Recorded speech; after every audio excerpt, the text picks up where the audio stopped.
Muy bien, vamos a iniciar hoy una nueva serie. Como aprendices del Señor Jesús, que hablábamos hace 8 días, que más que llamados a ser cristianos, somos llamados a ser aprendices de Jesús. Elemento número 1, vital, aprendices de la palabra.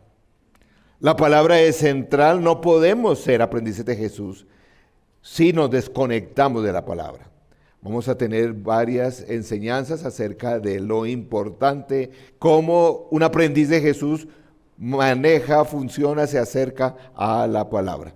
Por eso, en el día de hoy, les voy a invitar a que si tienen sus Biblias, el códex, libro, bueno, o sus celulares también, pero no se me queden después viendo mensajes ni nada de eso.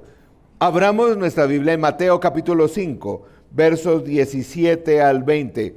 Cuando ya lo tengan ubicado en su Biblia o en su celular, pongámonos de pie, vamos a leer el texto del día de hoy.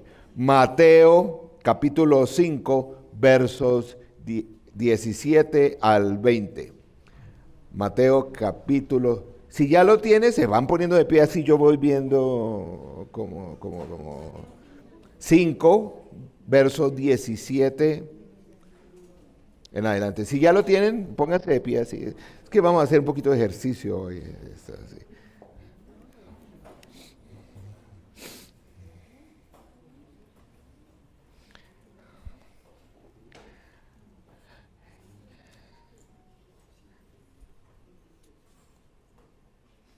Permítame leer el texto mientras usted sigue la versión que tengan. Todas están muy bienvenidas. Mateo, capítulo 5, verso 17 dice, el Señor Jesús: no penséis que he venido para abolir la ley o los profetas. No he venido para abolir, sino para cumplir. Porque en verdad os digo que hasta que pasen el cielo y la tierra, no se perderá ni la letra más pequeña, ni una tilde de la ley, hasta que toda se cumpla. Cualquiera, pues, que anule uno solo de estos mandamientos, aun de los más pequeños, y así lo enseñe a otros, será llamado muy pequeño en el reino de los cielos. Pero cualquiera que los guarde y los enseñe, este será llamado grande en el reino de los cielos.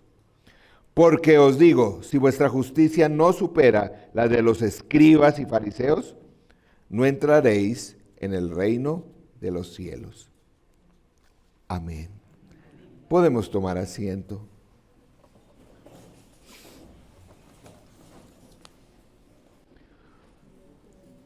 Hoy que iniciamos esta serie, Aprendices de la Palabra, vamos a estar viendo en diferentes reuniones 4 elementos básicos. Hoy la lectura, en 8 días la meditación, luego el estudio y el último me olvida.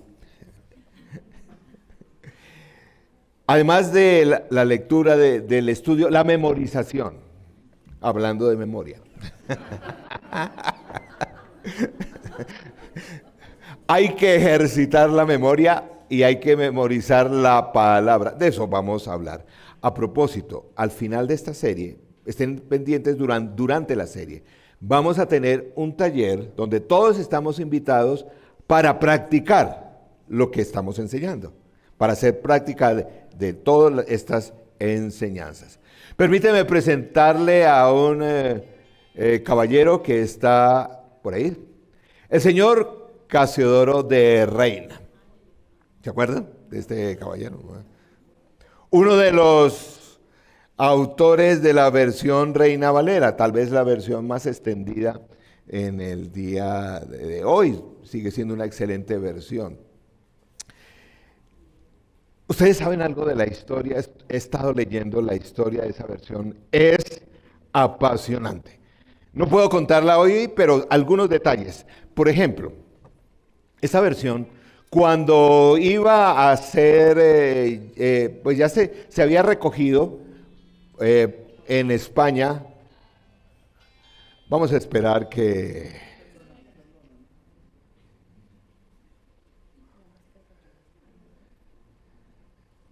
¿Listos? Hablando de esta versión, cuando ya se recaudó el dinero para imprimirla, el técnico que iba a hacer esa impresión sufre una tragedia y muere. El tipo muere y pues ya le habían dado el anticipo económico para que hiciera la reproducción de la Biblia.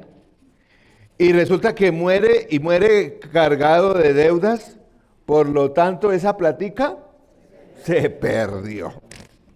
Una de múltiples historias con la Reina Valera. Hay dos caballeros, no sé el nombre, por eso lo tengo aquí, no me memoricé. El señor Julianillo Hernández y el señor Juan Ponce de León son claves. Eso estábamos por el año 1555, por ahí. Estos dos caballeros fueron los primeros que empezaron a traducir y a trabajar con los materiales que habían en otros idiomas, inclusive griego y todo eso, para traducirlos al español, de forma secreta, porque en España era prohibido tener la Biblia. Pero estas personas en secreto empezaron a hacer la revisión y la traducción de algunos de estos materiales.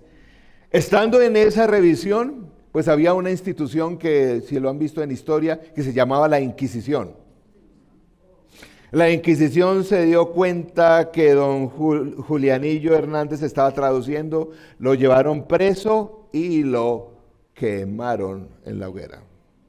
Igual, años después, que cogió los documentos, se escondió, estaba todavía en España, pero lo traicionaron y lo capturaron al señor Ponce de León, también lo capturaron y lo llevaron a la hoguera por hereje y demás allá. En medio de toda esta oposición, hubo un caballero, unos monjes rebeldes, que habían recibido toda la influencia de la Reforma de Alemania y de otras regiones, y entonces se habían convertido y vieron la necesidad que el pueblo tuviera la Biblia en español. Estos monjes eran Casiodoro de Reina y Cipriano de Valera. Cogieron los trabajos de estos dos caballeros que habían llevado a la hoguera, pero bueno, la situación era muy difícil en España, por lo cual tuvieron que huir al exilio en Alemania, en Suiza. Estuvieron trabajando, desarrollando el texto bíblico, aún haciendo el estudio del griego y del hebreo. Cuando el Señor, primero que todo, tuvieron que separarse. Ellos eran monjes de una misma comunidad, pero se separaron porque juntos era un peligro y bueno, pero estuvieron trabajando.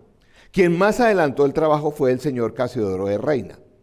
Adelantó, revisó los documentos, ya estaba listo y fue cuando él entonces enviaron en secreto estos documentos ya revisados a España, a este señor que la iba a imprimir, y este fue el señor que murió antes y por sus deudas se llevaron toda la plata, entonces el documento quedó ahí. Más adelante fue don Cipriano de Valera que dijo, bueno, hagámosle y saquémosle adelante esa versión. Por fin pudieron sacarla. En Europa, en Alemania, él se radicó fundamentalmente en Frankfurt y también algunas veces iba a Suiza para terminar y consultar otros eruditos bíblicos. Fue llevada en secreto a España.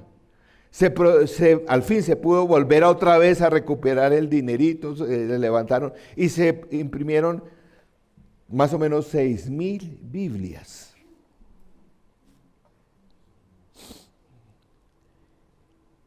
Y con esas 6,000 Biblias, aparentemente nada pasó.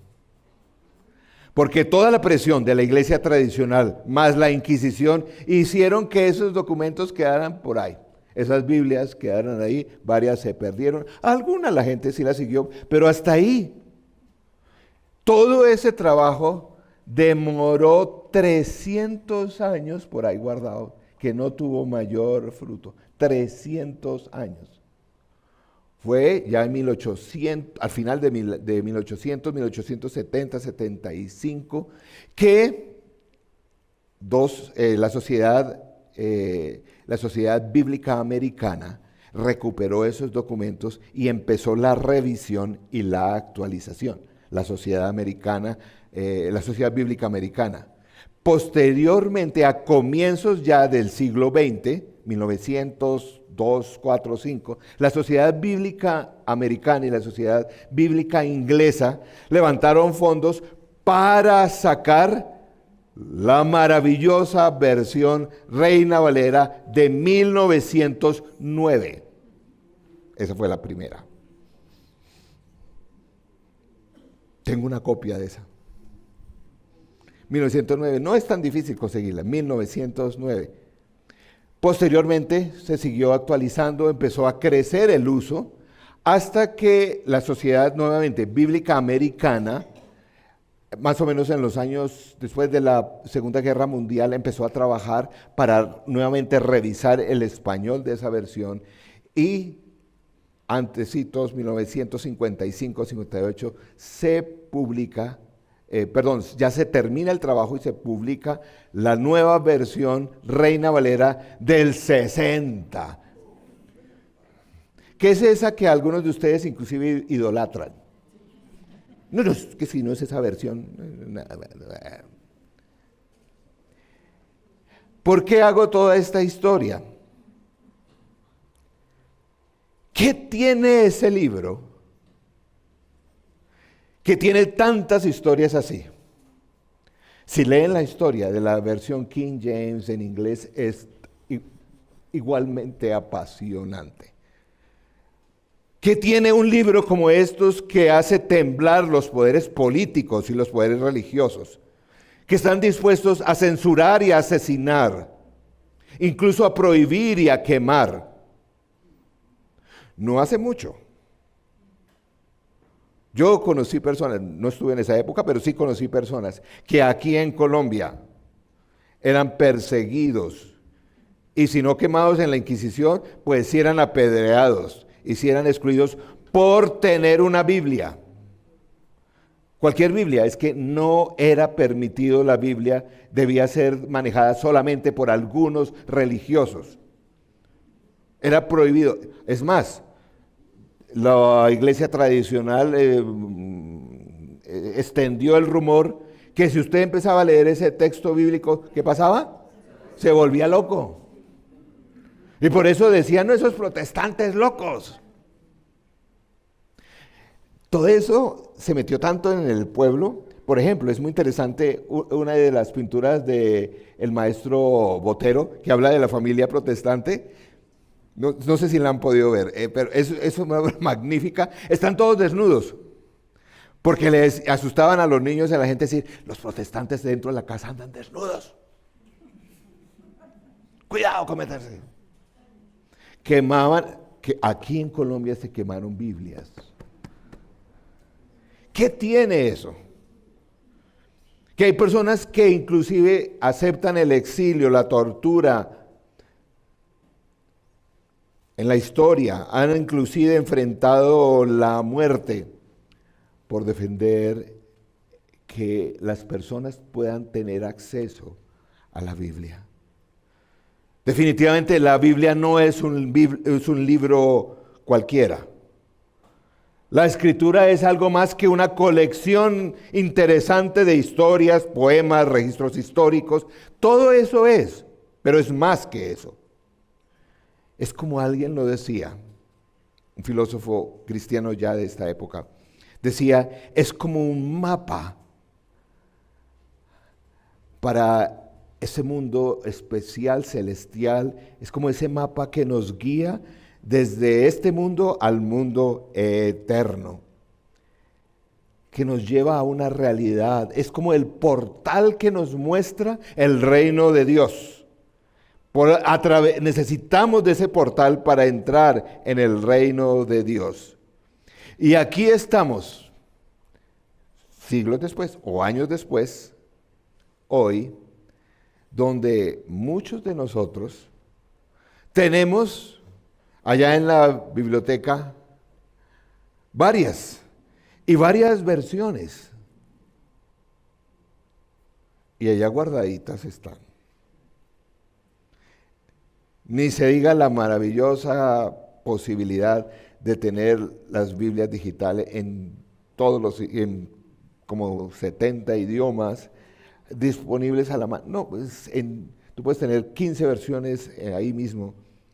Pero la pregunta es, ¿qué ha pasado con esas Biblias?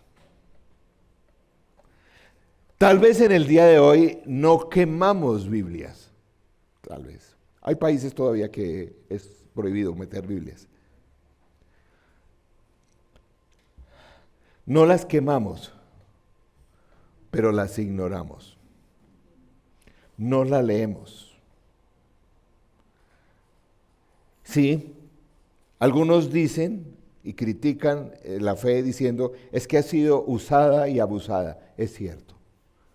Hay líderes religiosos que han abusado del texto bíblico para manipular a otros y dañar. Sí, es cierto. Pero no justifica la ignorancia bíblica del día de hoy. Hoy estamos en el momento donde la fe cristiana crece a mayor velocidad en las personas. El crecimiento cristiano es mayor que nunca antes. Gracias a Dios por eso.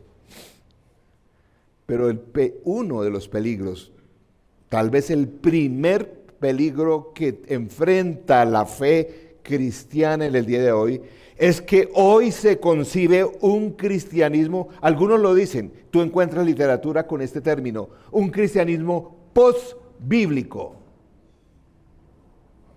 Tremenda aberración, eso sí es herejía.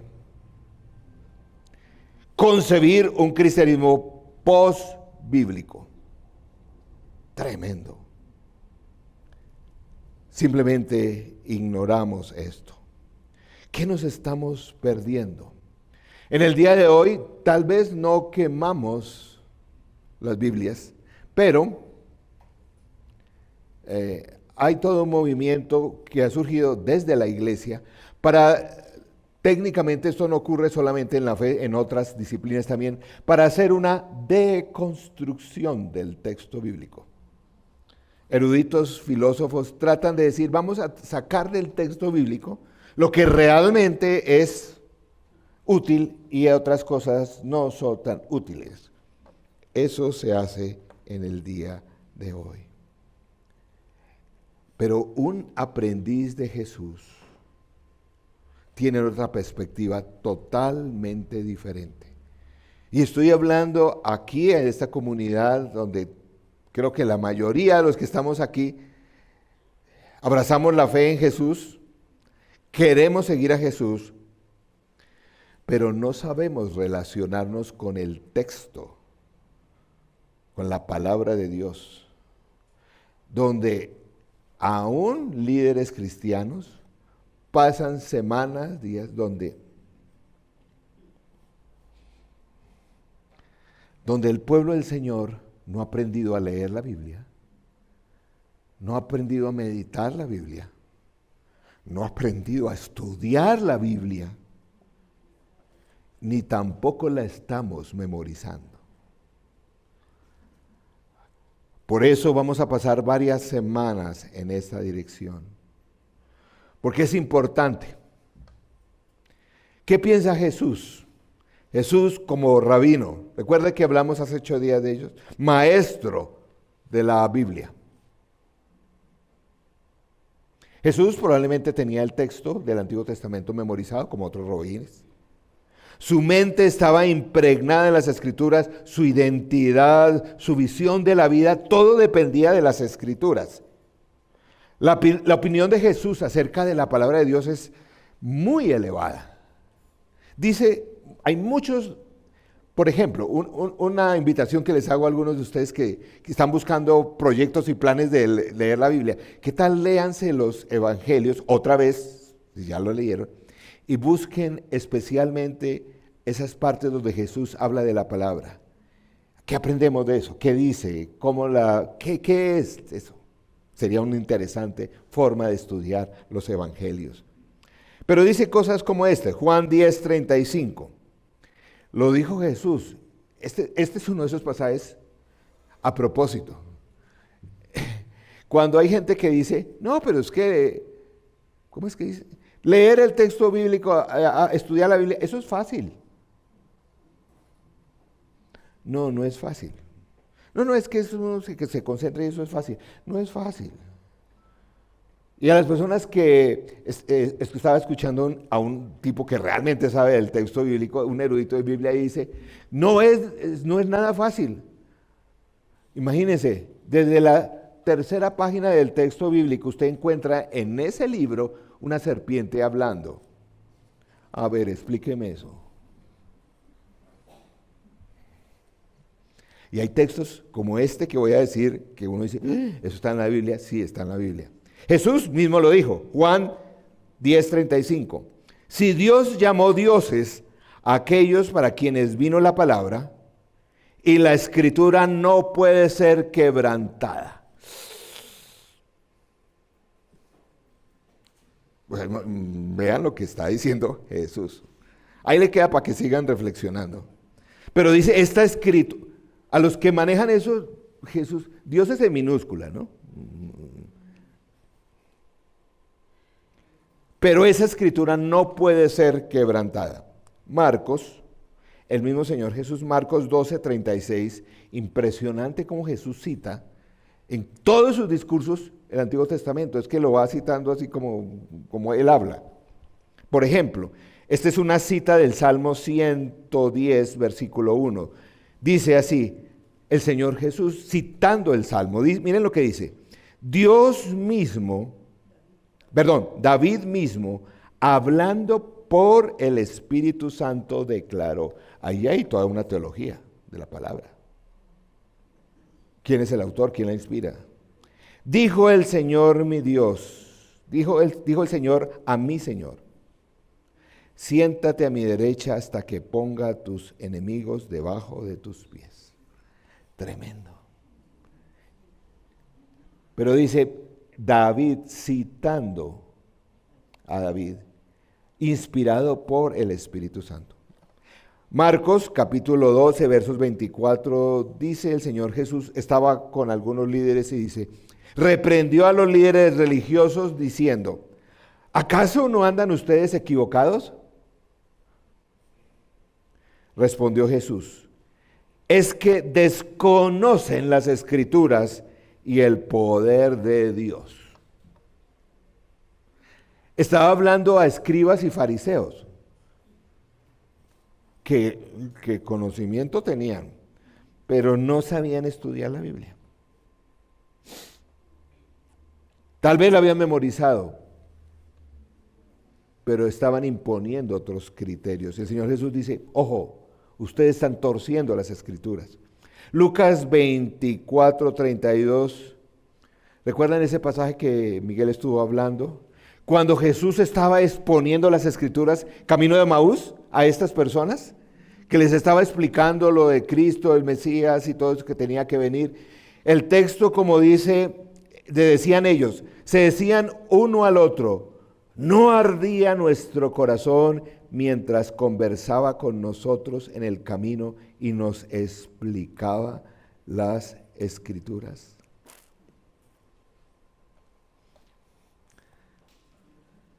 ¿No arde nuestro corazón cuando estudiamos, leemos la palabra? ¿Por qué? Porque si vamos a ser aprendices de Jesús, tenemos que llegar a ver las Escrituras con los mismos ojos que Jesús la vio. Con la misma importancia, con el mismo cuidado. El pasaje que leímos, vamos a verlo un poquito por fracciones. Mateo 5, 17 al 19 dice: no piensen que he venido a anular la ley o los profetas. No he venido a anularlos, sino a darles cumplimiento. Uy.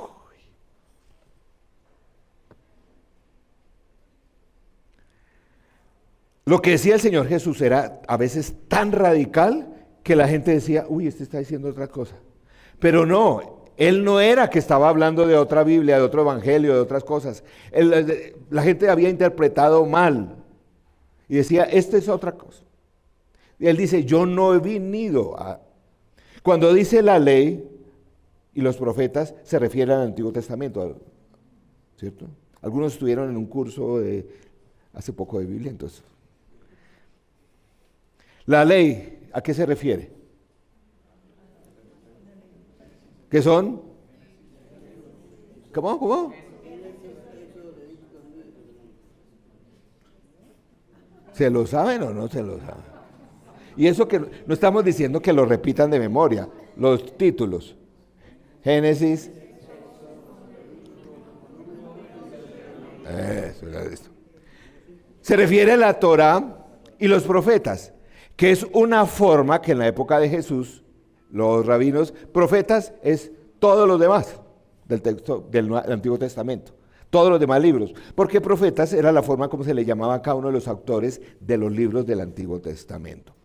Pero él dijo, no pienso que he venido a anular. Desde ya, algunas cosas para pensar. ¿Cómo es tu relación con el Antiguo Testamento?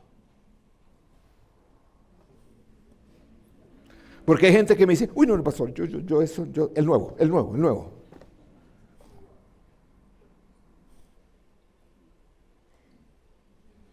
Has entrado en las profundidades del Antiguo Testamento. Es más, yo he escuchado en el día de hoy, siglo XXI, expresiones como esta. Es que el Dios del Antiguo Testamento no es el mismo del Nuevo. No.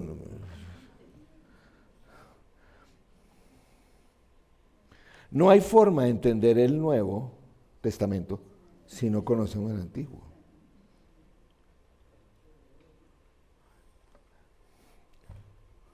¿Cuántos se han leído Isaías? Así, porque pues Génesis, eso hay como que más, pero Isaías. Entonces, Jesús no... Hay otra cosa que también decía, no, es que Jesús está en contra de todas esas leyes del Antiguo Testamento. Qué barbaridad lo que están diciendo. No dijo eso. Es más, él dijo, yo no vine a abolir. Abolir es un término muy interesante en el griego kataluzai, que significa destruir. Es un término técnico, se refiere a destruir una institución, un edificio. En la aplicación significa a desobedecer, a desechar. Como se dice en el día de hoy, deconstruir. Quienes están en los niveles académicos se habla de construir el texto bíblico. Jesús dijo, yo no vine a eso. Jesús decía cosas tan radicales que a veces parecía.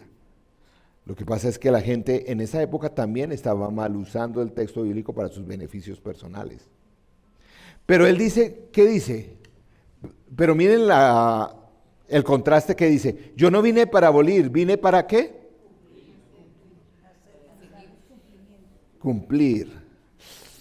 Muy interesante. También una palabra, un giro muy especial. Este giro es la palabra plerousía.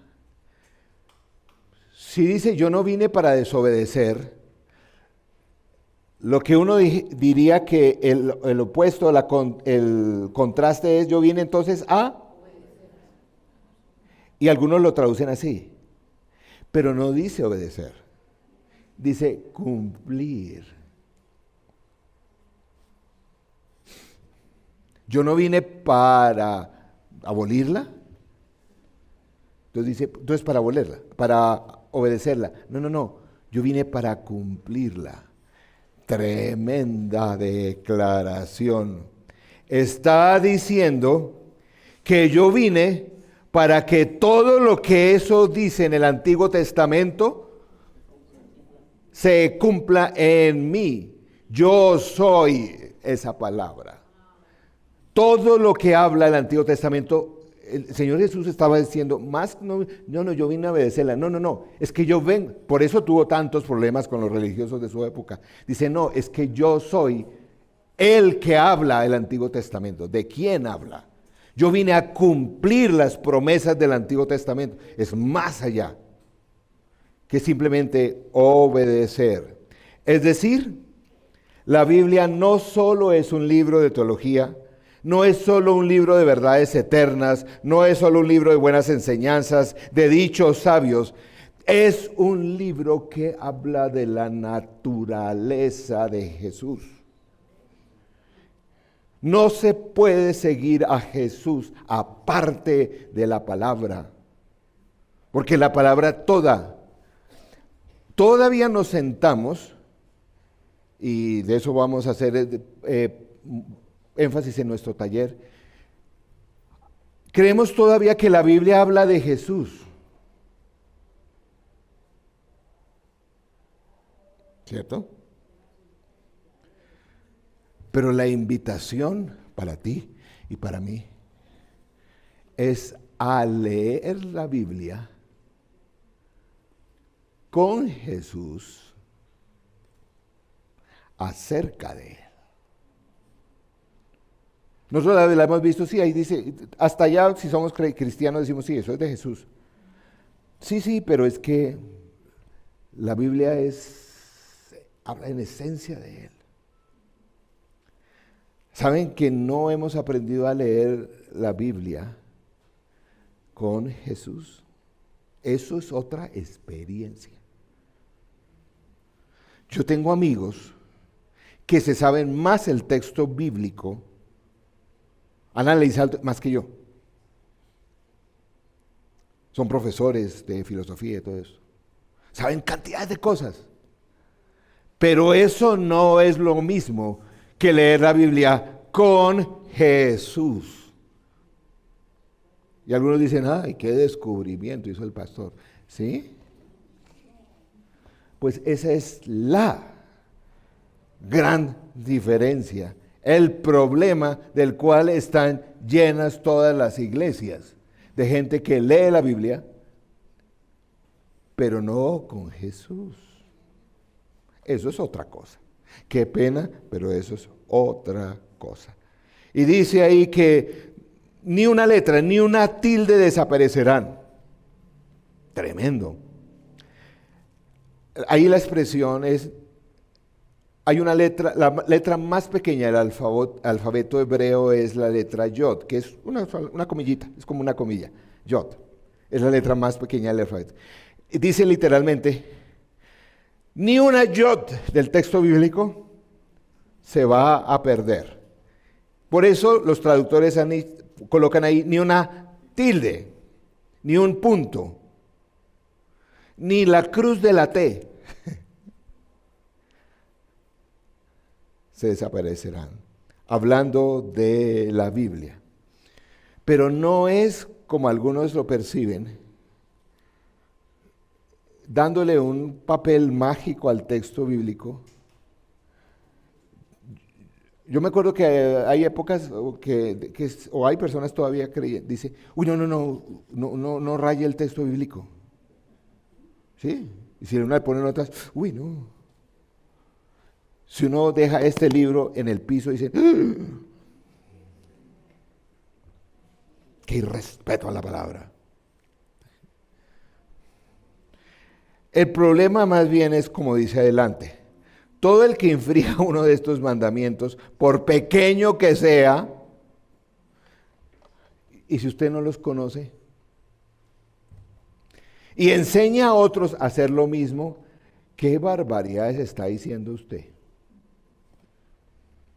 Qué pena cuando a veces se reúnen los grupos pequeños a hablar una cantidad de cháchara.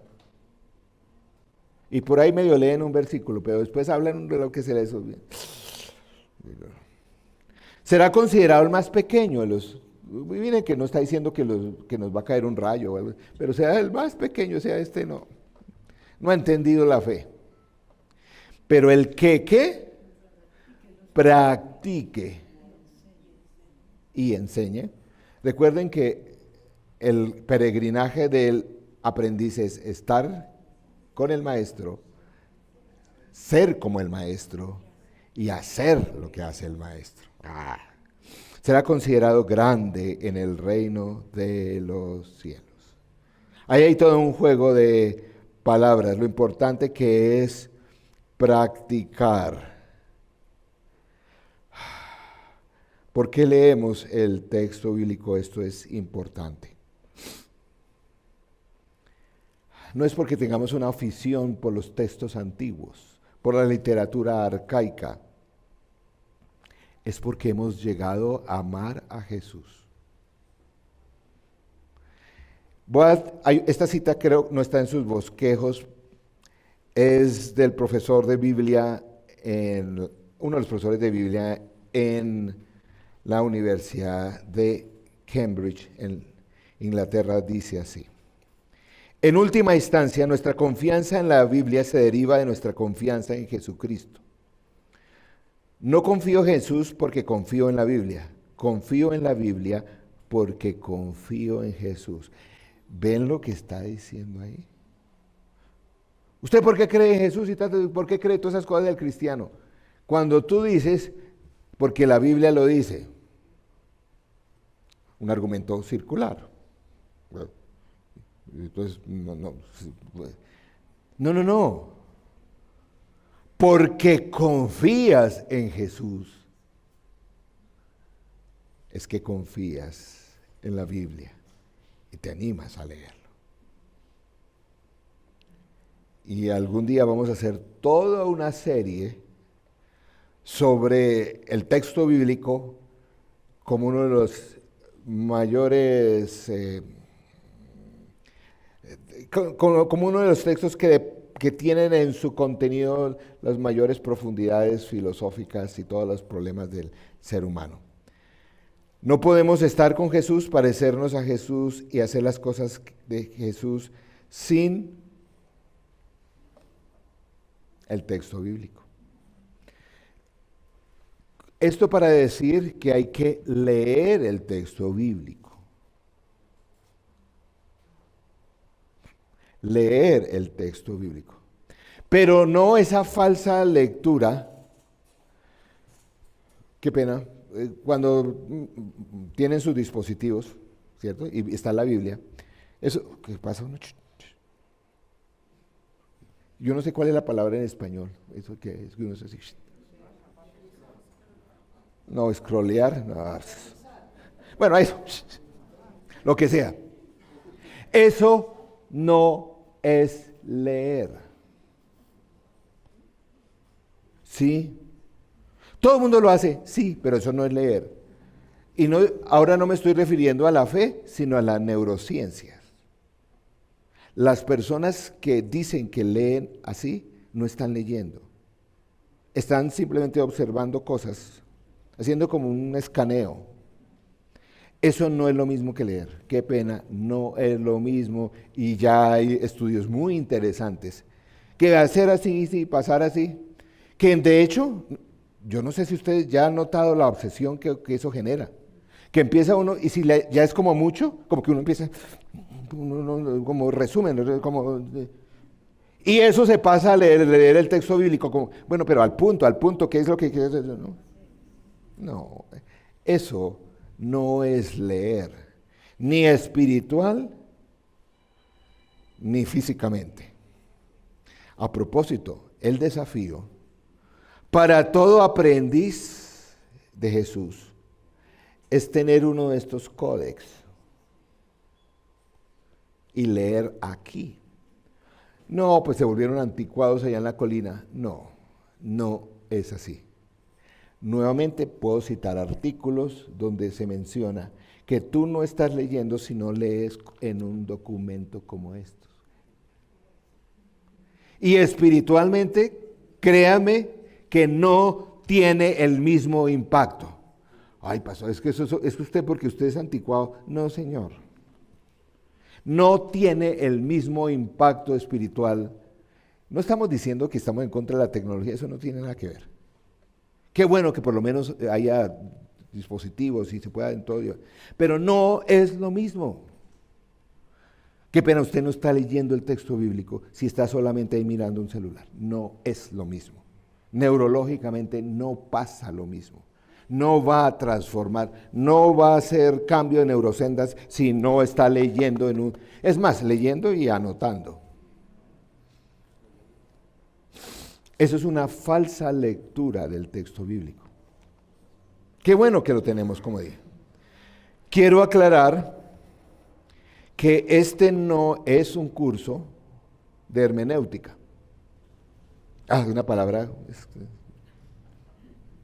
hay que para descrestar. No, hermenéutica es el arte y la ciencia de interpretar textos. De entre estos, la Biblia. Es muy importante. De hecho, en la tercera vamos a hablar un poquito de hermenéutica y vamos a abrir cursos de interpretación porque se necesita. Tanta barbaridad, hay que aprender a interpretar el texto bíblico, los géneros literarios, porque una cosa es lo que dice el texto y otra cosa lo que significa. Repito, esto dice, ay, pero pues eso, no es, una cosa es lo que dice el texto y otra cosa es lo que significa. ¿Es lo mismo? No es lo mismo. No es lo mismo, en ningún texto. Tenemos que ser buenos lectores. Una cosa es lo que dice el texto y otra cosa lo que significa. Eso es terreno de la hermenéutica.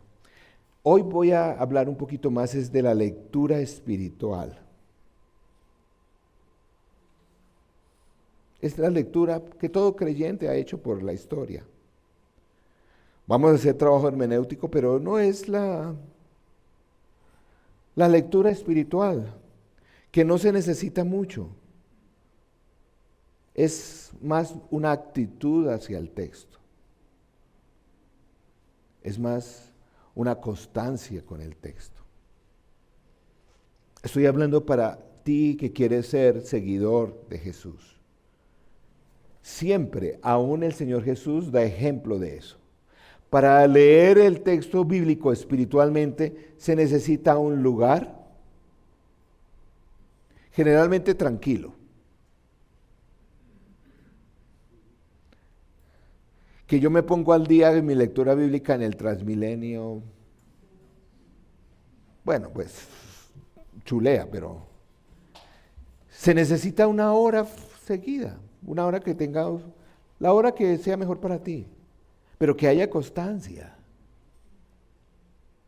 Aquí lo que estoy diciendo eso para que cada uno nos examinemos. ¿Yo dónde estoy leyendo la Biblia? ¿Lo estoy leyendo con esa frecuencia? Debo leer el texto bíblico lento. Tu vida espiritual va a cambiar si lees el texto bíblico lento. Ni se diga si tienes un papel y empiezas a notar lo que el Espíritu te va mostrando. ¡Wow! Eso es lectura espiritual. Eso leer la Biblia no es como leer el editorial del periódico. No. Es en la presencia del Señor.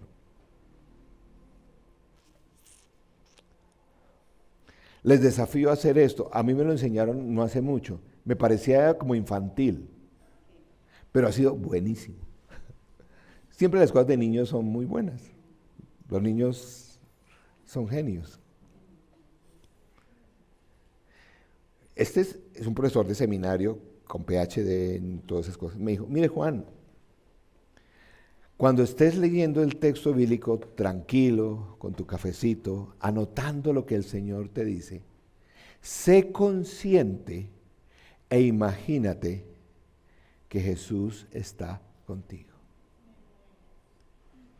Y yo lo miraba como, uy, esto está como raro. ¿La imaginación? Sí. ¿Saben que la imaginación nos las dio el Señor para leer? Y entonces he aprendido, el Señor Jesús está ahí. O a veces Él está ahí detrás, ¿cierto? Entonces yo empiezo a leer y lo miro y el Señor Jesús en determinada línea llega y me dice, ¿qué tal me quedó esa línea? Me dice Juan.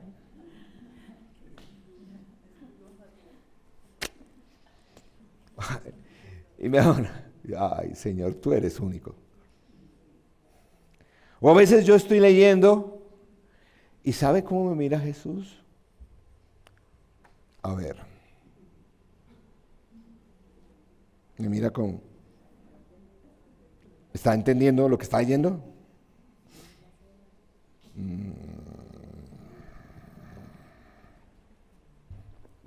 A veces leo cosas y entonces lo miro y Señor Jesús dice,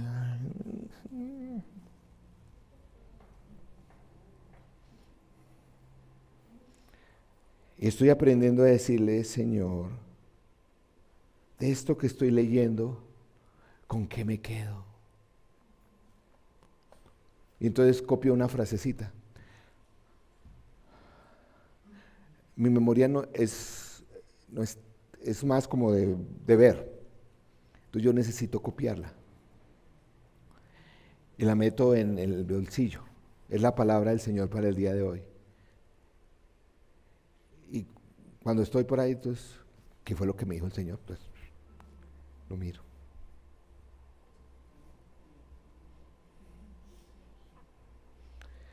Esto es leer de forma diferente el texto. Es una lectura espiritual. Hay que ir despacio, en un lugar, a una hora. Una cosa que se me olvidaba, con un plan. ¿Qué plan tienes tú para este mes de la lectura? Estamos empezando mayo. ¿Qué plan tienes? Algunos están haciendo la del año, ojalá. Otro. Ahí sí pueden mirar en esas aplicaciones, hay como 100 planes. El Evangelio. Si no, pregunte a cualquiera del líder del equipo, oiga, aconsejeme un plan.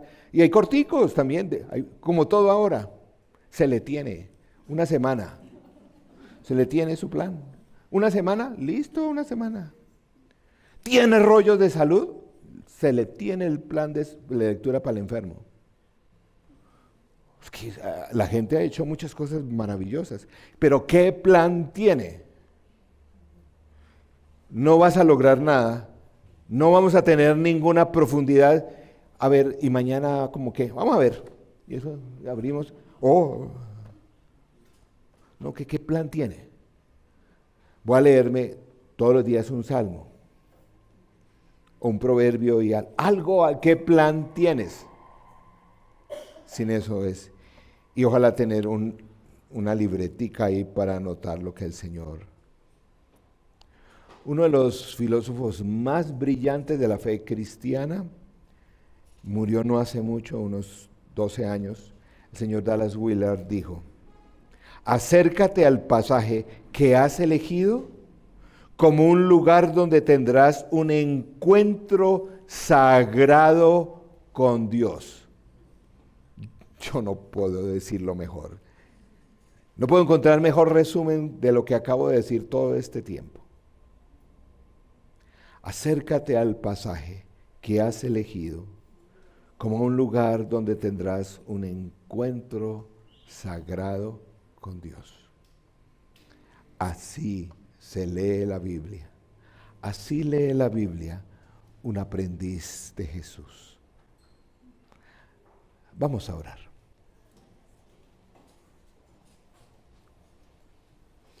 Señor nuestro, gracias por tu bendita palabra. Gracias porque tú estás a nuestro lado y tienes la paciencia para enseñarlos a leerla. Señor, te ruego que cada persona de esta comunidad podamos aprender a leer la Biblia, espiritualmente y técnicamente también. Señor, gracias, porque esta palabra revela quién eres tú. Y tú nos hablas en el día de hoy a través de tu palabra. Señor, permítenos, ahora que celebremos la cena, recordar que somos el pueblo del libro y por eso podemos tener comunión unos con otros. Gracias. Y en tu nombre oramos. Amén.